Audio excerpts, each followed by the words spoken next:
Hello, Rama Puput. Hope all are in good health, feeling great, wonderful, having a happy and peaceful life. Now let's continue with devotee Walter Case. Later, he described his first darshan of Bhagavan.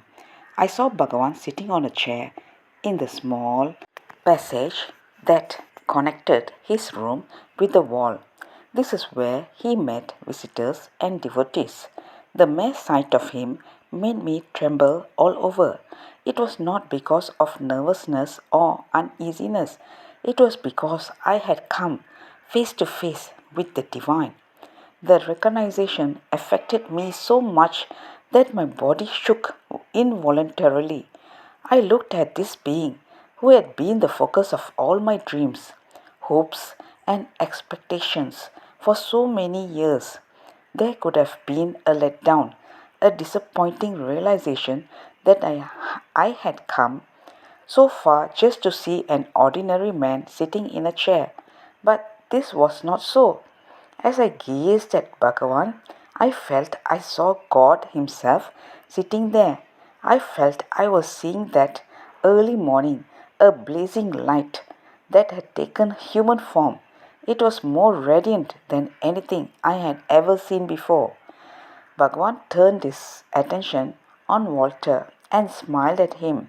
Walter felt that the smile meant, "So, finally, you have arrived," affirming that Bhagavan had been guiding him from that picture back in home in Holland. Waves of ecstasy inundated me. I feasted my eyes on his form. I looked and looked, soaking up every emanation of this radiance. Long, long ago, when I was very young, I had believed that God was a magnificent being who had a human form that radiated light and goodness. I had long since abandoned this childhood belief, believing it to be a fairy tale told only to credulous children. Yet now this childhood belief turned out to be true, because here before me was a human form that seemed to be made of light himself. How do I describe what I experienced on the first morning? God became manifest before my eyes, announcing His presence to me by radiating a blazing, penetrating light, a light that went right through me like an X ray. The beauty of this description is that Walter was talking about this light and this experience before even knowing that the sacred mountain Arunachala is the hill of the holy fire. Tradition says that Arunachala is wisdom itself. Bhagavan confirms it. It is the self. It is the I am, and it is in the form of fire.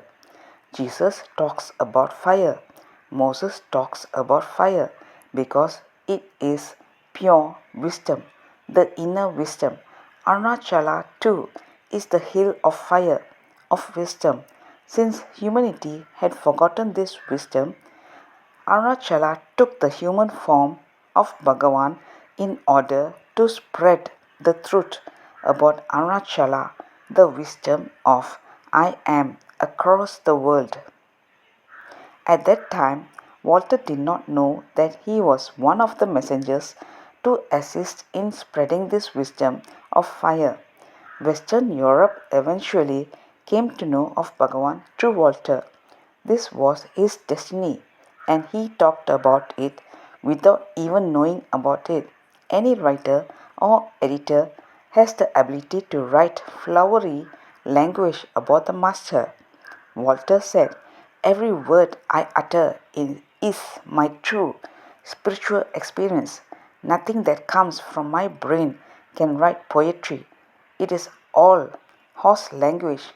Only Walter could write like this."